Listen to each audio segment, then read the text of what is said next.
पाकिस्तान के अंदर जो है आज सेनेट के इलेक्शंस हुए थे, उसके अंदर पीपीपी जो है उसने 11 सीटें जीती हैं और पीएमएलएन ने 6, एमक्यूएमपी ने 1, इंडिपेंडेंट कैंडिडेट जो फैसल वावडा हैं उन्होंने भी अपनी सीट जीती।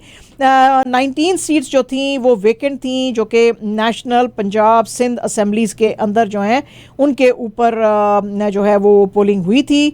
और 11 लेकिन जो केपी की सीट्स हैं वो अभी तक उसके ऊपर कोई बातचीत नहीं हो सकी या उनके ऊपर कोई इलेक्शंस नहीं हो सकते, क्योंकि इलेक्शन कमीशन ऑफ पाकिस्तान ने उसका फैसला नहीं दिया, क्योंकि वहाँ पे जो लॉ मेकर्स हैं उनकी ओथ टेकिंग सेरेमनीज नहीं हुई हैं रिजर्व सीट्स के ऊपर। 356 लॉ मेकर्स जो हैं उन्होंने अपने वोट्स आज कास्ट किए थे। वोट्स जो हैं 5 नेशनल असेंबली लॉ मेकर्स के रिजेक्ट किए गए थे। सिंध असेंबली और प्रोविंशियल इलेक्शन कमिश्नर शरीफुल्ला ने रिजल्ट्स जो है सिंध असेंबली के अंदर उन्होंने अनाउंस किए थे और पीपीपी ने उसके अंदर स्वीप किया था। पंजाब के अंदर जो है पीएमएलएन ने स्वीप किया है। इस्लामाबाद के अंदर जो रूलिंग अलायंस हैं उन्होंने 2 सीटें जीती हैं। पीएमएलएन के इसाक डार ने टेक्निकल सीट और पीपीपी के महमूदुल हसन ने जनरल सीट। लॉ मेकर्स जो है उनको टाइम दिया गया था सुबह 9 से शाम 4 बजे तक अपना वोट कास्ट करने के लिए। और बलूचिस्तान की असेंबली में भी जो है वो पोलिंग नहीं हो सकी और क्योंकि उसकी वजह यह है कि जितने 11 कैंडिडेट्स थे वो सारे अनअपोज जो है इलेक्ट हो गए थे। तो ये रहा जनाब आज की कार्रवाई और बस केपी अब रह गया है, तो अब देखेंगे उधर मामलात कैसे चलेंगे। एमक्यूएमपी जो है उसने कहा जी कि हमारा अलायंस फेडरल गवर्नमेंट के साथ नहीं बना रहेगा अगर ये जो कराची के अंदर ये जो क्राइम्स जो है स्ट्रीट क्राइम्स जिनकी डिटेल्स हमने आपको कल दी थी, जो खासतौर पर रमदान में बहुत ऊपर चली गई है, वो अगर कम ना किए गए। Party leader senator Faisal Sabzwari जो हैं वो आज मीडिया से कराची में बात कर रहे थे अपने बाकी साथियों के साथ और उन्होंने कहा जी कि एमक्यूएम जो है छोड़ देगी अगर ये कराची के सिटीजन्स को यानी अलायंस छोड़ देगी अगर कराची के सिटीजन्स को पीस ना दिया गया और यहाँ पे जो है क्राइम को कंट्रोल ना किया गया। यहाँ पे जो है बहुत सारे लोगों ने पिछले कुछ ही दिनों में अपनी जानें गंवाई हैं, क्योंकि उनकी लड़ाई जो है रॉबर्स के साथ होती थी जो उनकी चीज़ें खींचने की कोशिश करते थे। जनवरी और मार्च के बीच में 50 लोग जो हैं they have lost their lives. 6 robbers जो थे उनको मारा गया है 75 पुलिस एनकाउंटर्स में और 93 एक्यूज जो हैं उनको अरेस्ट किया गया है। लोग इसलिए भी भड़के हुए हैं क्योंकि कल जो हमने आपको बताया था कि लाचर साहब जो हैं उन्होंने कहा था सिंध के में बात करते हुए कराची में कि जी क्राइम्स तो होते ही रहते हैं, ये तो हमारी डेली लाइफ का हिस्सा है। तो लोग कहते हैं कि जी भाईजान आप क्या कर रहे हैं, उसी की बात आज ये कर रहे थे एमक्यूएमपी वाले। वो कह रहे हैं जी कि पीपीपी की 15 ईयर्स रूल जो है सिंध में वो बिल्कुल कोलैप्स कर गया है, वो किसी तरह का पीस और अमन अमान यहाँ पे रखने के में बिल्कुल नाकाम हो गए हैं। तो बयान कैसे अमन अमान आएगा, आपको पता ही है सारी डिटेल सिंध में क्या चलता है। सिंध में जो वडेरे हैं उनके बहुत सारे बच्चे हैं, एलिजिडली वो बच्चे भी इन्वॉल्व हैं, वो भी मतलब है बैठे हुए हैं वहाँ पे, उनको भी प्रोटेक्शंस हैं पॉलिटिशियंस की। तो वो क्राइम्स जो हैं वो फिर कैसे कम होंगे आपके, ये तो ऐसे है। अच्छा जनाब, ये जो है पाकिस्तान की बहुत बड़ी खबर है और ये खबर ये है कि जी आपको पता ही है कि फैज़ाबाद के अंदर एक धरना हुआ था। उस धरने के सिलसिले में एक कमीशन बिठाया गया था। वो फैज़ाबाद धरने का जो कमीशन है उसने आज अपनी रिपोर्ट जो है पूरी की पूरी कर ली है और इसके अंदर जनरल फैज़ हमीद का भी नाम आ रहा है कि क्या ये इन्वॉल्व थे कि नहीं थे। सोर्सेज के मुताबिक 3 मेंबर कमीशन जो है उसकी रिपोर्ट अब रेडी है फॉर सबमिशन और इन तीनों ने उसके ऊपर साइन किए हैं और ये कॉपीज़ जो है अब सबमिट की जाएंगी। Cabinet secretary, attorney general of Pakistan और सुप्रीम कोर्ट का जो रजिस्ट्रार है उसके अंदर कमीशन जो थे उसने बेतहाशा लोगों के इंटरव्यूज़ लिए थे जिसमें कि इन्वॉल्व थे डीजी कम्युनिकेशंस ISI और ये जो फॉर्मर ISI के चीफ थे जनरल रिटायर्ड फैज़ हमीद, इसके अलावा जो फॉर्मर प्राइम मिनिस्टर थे Shahid Khaqan Abbasi, interior defence ministers Ahsan Iqbal and Khawaja Asif, senior police, civil administration officials of Rawalpindi and Islamabad. तो बेशुमार लोगों के उन्होंने इंटरव्यू किए थे। इस रिपोर्ट में कहा गया है कि जी शायद अलेजली जनरल फैज़ हमीद इस सिट इन के पीछे जो है वो हो सकते हैं। इनको जो कमीशन थी इसको कॉन्स्टिट्यूट किया गया था November 2023 by government on supreme court's instruction to identify कि इसको फाइनेंस और प्लान किसने किया है और इसके लीगल जो अब एक्शन होंगे प्लानर्स और एग्जीक्यूटर्स के खिलाफ वो क्या हो सकते हैं। ये जो कमीशन था इसको लीड कर रहे थे सैयद अख्तर अली शाह जो कि फॉर्मर सिविल सर्वेंट हैं और फॉर्मर केपी के पुलिस चीफ भी हैं, ताहिर आलम खान ये भी फॉर्मर पुलिस ऑफिसर थे, Khushhal Khan additional secretary at ministry of interior, ये 3 लोग जो थे इस कमीशन के अंदर शामिल थे। इन्होंने जो है बहुत ज़्यादा इंक्वायरी करने के बाद जो है वो कहा था कि हमको थोड़ा और टाइम चाहिए, इनको 2 महीने का वैसे टाइम दिया गया था, लेकिन उसके बाद फिर और इनका टाइम एक्सटेंड किया था। ये इतना ज़्यादा मामला भड़क गया था, ये फैज़ाबाद का सिट इन जो था, रोड्स ब्लॉक रही थी कि सुप्रीम कोर्ट को फिर उस वक्त नवंबर 2017 में सुओ मोटो नोटिस लेना पड़ा था और कहा गया था कि ये तहरीक लब्बैक पाकिस्तान के ये जो टेररिस्ट बैठे हुए हैं इनको हटाया जाए यहाँ से।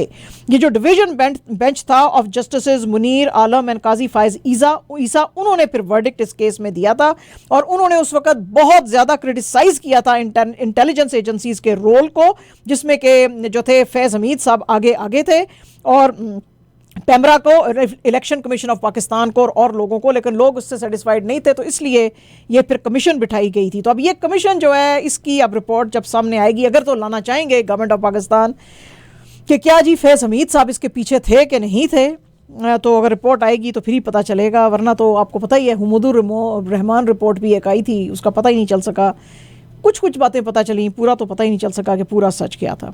पाकिस्तान के permanent representative to United Nations जो हैं एम्बेसडर मुनीर अकरम साहब, आज उन्होंने बहुत ज़्यादा एतराज़ किया हिंदुस्तान के ऊपर। उन्होंने आज स्पीच कर रहे थे एक यूनाइटेड नेशंस डिसआर्मामेंट कमीशन में, और उन्होंने कहा जी कि साउथ ईस्ट एशिया जो है या साउथ एशिया का जो सिक्योरिटी एनवायरनमेंट है वो इंडिया जो है वो बेतहाशा ख़राब कर रहा है, क्योंकि मैसिव आर्मामेंट प्लान के ऊपर वो चल रहा है और उसके जो यार दोस्त हैं, साथी जो हैं, वो उसको आर्म सप्लाई कर रहे हैं, जिसमें कि बहुत ख़तरनाक जो हैं वो न्यूक्लियर वेपन्स भी हैं।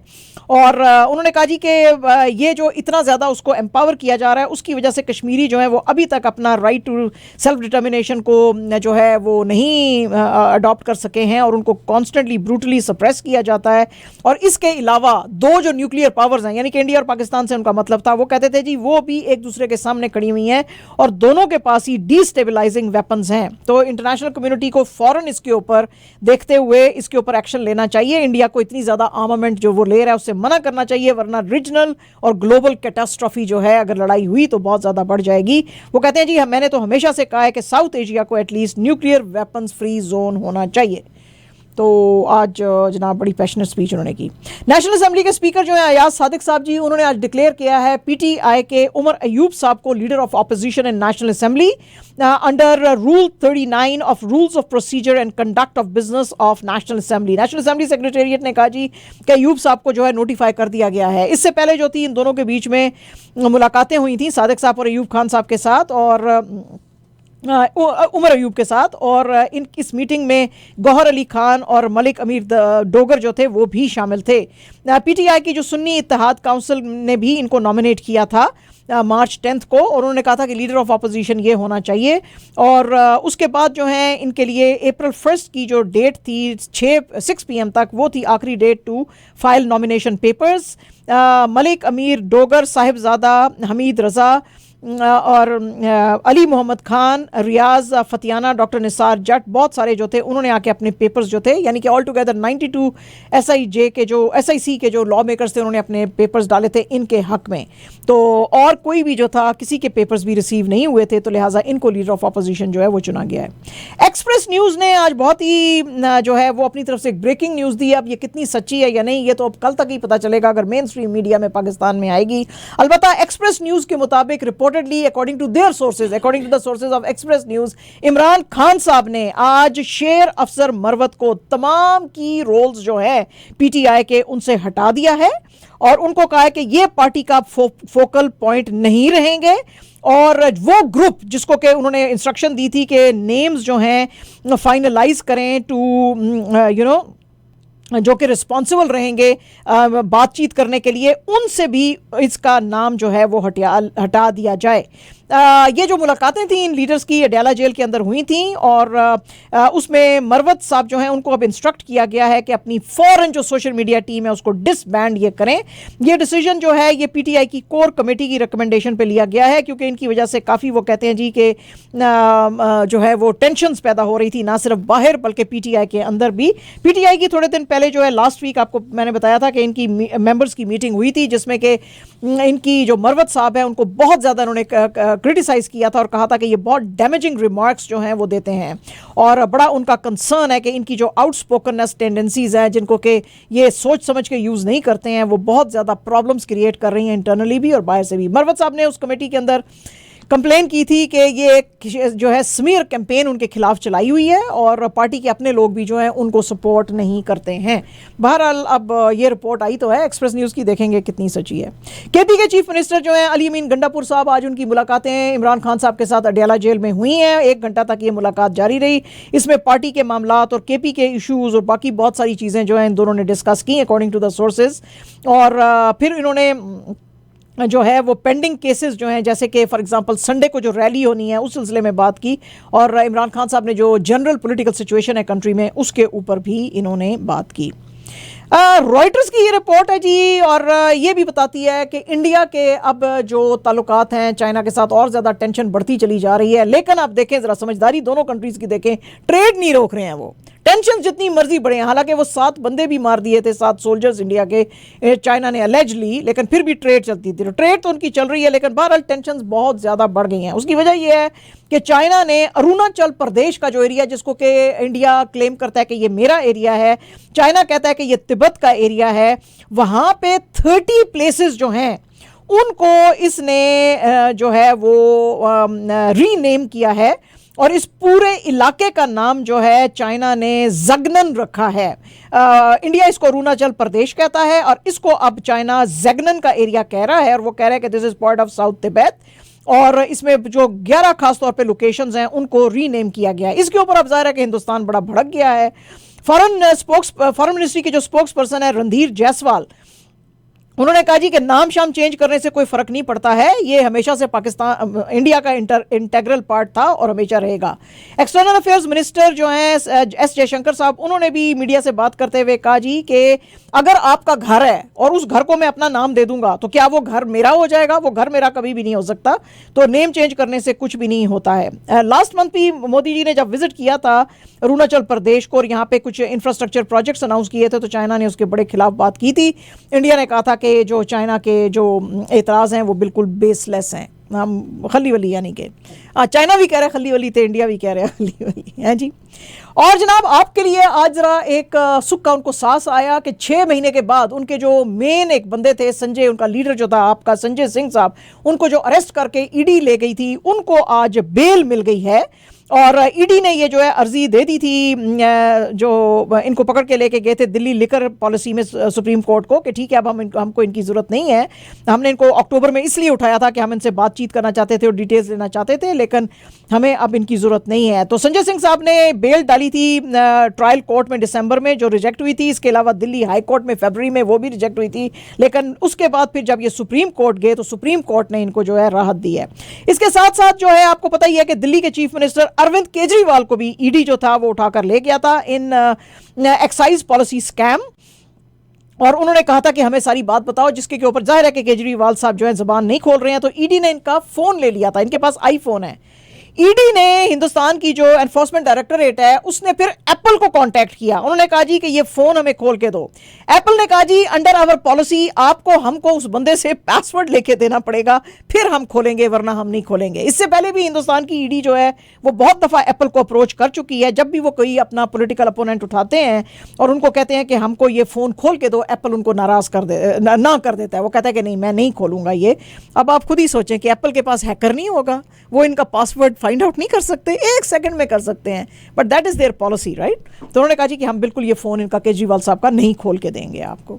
और जनाब एक्सटर्नल अफेयर्स मिनिस्टर जो है एस जयशंकर साहब आज वो मीडिया के साथ बात कर रहे थे और उनसे बेशुमार सवाल किए गए। सबसे पहले तो उनसे सवाल किया गया गुरपतवंत सिंह पन्नू साहब, जिनको के आपको अलेजली यूएस ने कहा था कि जी इनको इंडियन गवर्नमेंट की अलेज्ड हमें इन्वॉल्वमेंट मिली है कि एक अपने इंडियन एजेंट्स भेजे हैं वहाँ पे अमेरिका में इनको मारने के लिए, तो उसका जो है आपको इन्वेस्टिगेशन बिठाने की जरूरत है। उस सवाल के ऊपर जो कि इनसे रिपोर्टर्स ने पूछा था, उसके ऊपर इन्होंने कहा जी कि क्योंकि वो सवाल इसलिए रिपोर्टर्स ने किया क्योंकि यूएस एम्बेसडर टू इंडिया जो है एरिक गारसेटी, उन्होंने कहा जी कि इसके अंदर अगेन उन्होंने कहा कि इंडियन गवर्नमेंट का ऑफिशियल एलिजली इन्वॉल्व है। तो जयशंकर साहब ने कहा जी कि जो अमेरिकन एम्बेसडर है उसका जो दिल में आए वो बोल सकता है, लेकिन हमें जो है इन्फॉर्मेशन दी नहीं गई थी, हमको अब इन्फॉर्मेशन मिली है और हम उसके ऊपर इन्वेस्टिगेट कर रहे हैं, और जब तक हमारी इन्वेस्टिगेशन चलती रहेगी हम उसके ऊपर कोई बात नहीं करेंगे। हाँ, इन्वेस्टिगेशन का जब कोई जवाब आ जाएगा फिर मैं आपको जरूर बताऊंगा। इसके अलावा जयशंकर साहब से पूछा गया कि जयशंकर साहब ये जो यूक्रेन के अंदर कॉन्फ्लिक्ट चल रहा है जिसमें कि हमारे इंडियंस को लेके जाया जाता है और कहा जाता है जी कि रशिया में जॉब मिलेगी और फिर उनको धकेल दिया जाता है कि यूक्रेन के खिलाफ लड़ाई करो, उसके लिए आप क्या कर रहे हैं? तो एस जयशंकर साहब ने कहा जी हमने बहुत स्ट्रांगली इसमें रशिया से बात की है, बेशक वो हमारा एल है लेकिन हमारे लोगों को झूठ बोल के लेके ना जाया जाए। इसके अलावा उन्होंने आज बहुत बड़ी एक बात की, उन्होंने कहा हिंदुस्तान को जल्द ही यूनाइटेड नेशंस की जो सिक्योरिटी काउंसिल की परमानेंट सीट है वो मिल देगी और जो दुनिया है वो भी इस चीज पे बिलीव करती है कि हिंदुस्तान को ये मिलनी चाहिए, लेकिन उसके लिए हिंदुस्तान को भी हार्ड वर्क करना पड़ेगा। है पायन, ये बड़ी वड्डी न्यूज़ है, बड़ी वड्डी न्यूज़ है जनाब। आज जरा उन्होंने कह देता ना, अब उसके ऊपर वो काम करेंगे। साढ़े बंदे की कर दें, पावे खा के सोते रहते हैं। पायन ये काम नहीं करना आपने भी, आप भी कुछ करो, मुल्क के लिए कुछ करो, हैं तो जो है। लेकिन जाहिर है कि जिनके रोल मॉडल्स मरियम औरंगजेब हैं, फिर मतलब है सोचे ना ऋषि सुनक जैसे बंदे के साथ कैसे आप टाक कैसे करेंगे, कैसे टाक करेंगे आप जाके हैं इंग्लैंड में, तो टाक के लिए वैसा लेवल होना मांगता। ओके अच्छा जी, आज थी अजय देवगन साहब की 55th बर्थडे और इस मौके पे उनका जो मूवी आने वाली है मैदान, उसका फाइनल टीरेलर जो है वो सामने आया है। और वो टीरेलर स्टार्ट इस तरह से होता है कि इनकी जो बेगम है प्रिया मानी, वो इनसे अपने हस्बैंड को, जो कि इस मूवी में वो बने हुए हैं सैयद अब्दुल रहीम, अजय देवगन जो हैं, तो सैयद अब्दुल रहीम से वो कहती हैं कि तुम बड़ा अच्छा काम कर रहे हो और ये जो इंडिया के अंदर फुटबॉल ग्लोरी तुम लेकर आओगे, जिसका कि बात की जाती थी कि इंडिया शायद ओलंपिक्स में जा सकता है 1950s में फुटबॉल की टीम लेकर भी, उसके ऊपर ये बनी हुई है। तो वो कहते हैं जी कि तुम बड़ा अच्छा काम कर रहे हो। उसमें फिर दिखाया गया कि ये कैसे स्ट्रीट पर से बच्चे उठाता है और एक टीम बिल्ड करता है, लेकिन इसको बड़ा टफ कॉम्पिटिशन फेस करना पड़ता है क्योंकि इनकी बैकिंग कोई नहीं है। तो लोग जो है अब इस फिल्म का बड़ा ही इंतजार कर रहे हैं। और जी दूसरी बड़ी फिल्म जो आने वाली है वो है बड़े मियाँ छोटे मियाँ, जिसकी हम बड़े दिनों से बात कर रहे हैं। पूजा एंटरटेनमेंट वाले इसको बना रहे हैं, अली अब्बास जफर इसको डायरेक्ट कर रहे हैं, जिसका कि हमने इंटरव्यू भी लिया था किसी ज़माने में 770 के लिए है जी। तो प्रोड्यूसर जैकी भगनानी जो हैं वो कह रहे हैं जी कि मैं गोविंदा के घर चला गया था और उनसे मैंने जब पूछा तो गोविंदा साहब ने कहा कि तुम्हारा डायरेक्टर जो है he is a very cool man और उसने फिल्म नहीं बनाई, उसने पूरा सिनेमा बनाया। अब जैकी साहब जो हैं, जैकी भगनानी जो हैं, वो क्यों गए गोविंदा के पास? इसलिए गए क्योंकि जो ओरिजिनल फिल्म 1998 में बनी थी छोटे मियाँ बड़े मियाँ, उसमें गोविंदा और बिग बी थे। गोविंदा छोटे थे और बिग बी जो थे वो बड़े मियाँ थे।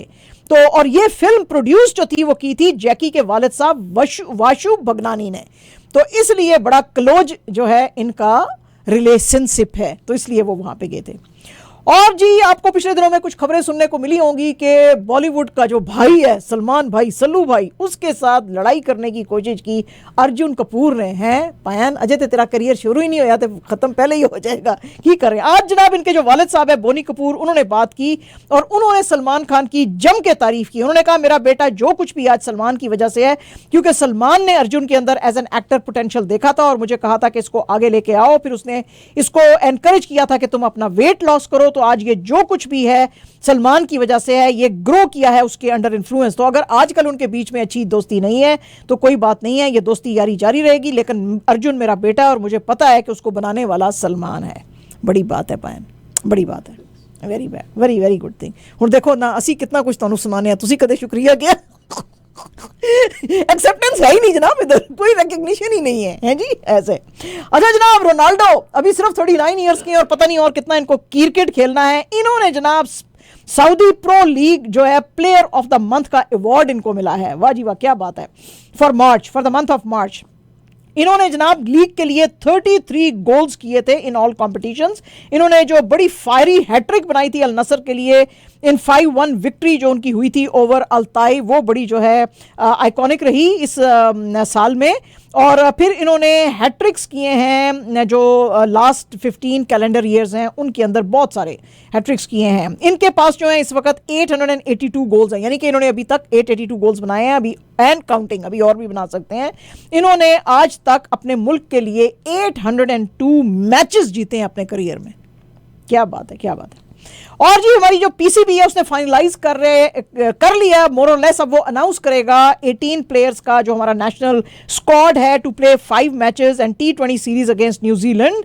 और इसके अंदर कंसल्टेशंस जो हैं बीसीबी के चेयरमैन मोहसिन नकवी, उनकी बाबर आजम से शुरू हो गई है बातचीत, क्योंकि ये सारे प्लेयर्स जो हैं आजकल पाकिस्तान आर्मी स्टाफ की जो काकूल एकेडमी है वहाँ पे फिजिकल ट्रेनिंग्स कर रहे हैं, जिसके बारे में मोहसिन नकवी साहब ने कहा कि ये फिजिकल ट्रेनिंग जो मिलिट्री की है इनको अच्छा जो है वो फिट करेगी। T20 सीरीज़ जो है वो शुरू हो रही है अप्रैल 18 से, और न्यूजीलैंड की टीम पाकिस्तान आ रही है अप्रैल 14 को।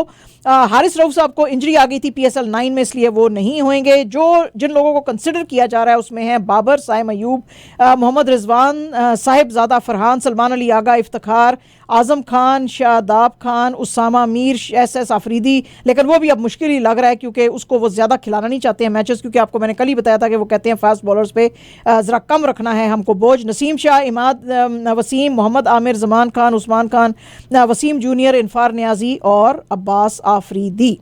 एंड जनाब, absolutely our last news again very very controversial, में जो जर्मन सॉकर फेडरेशन है उसने और एडिडास ने स्टॉप कर दिया है ये सेल ऑफ जर्मनी की जो जर्सी नंबर 44।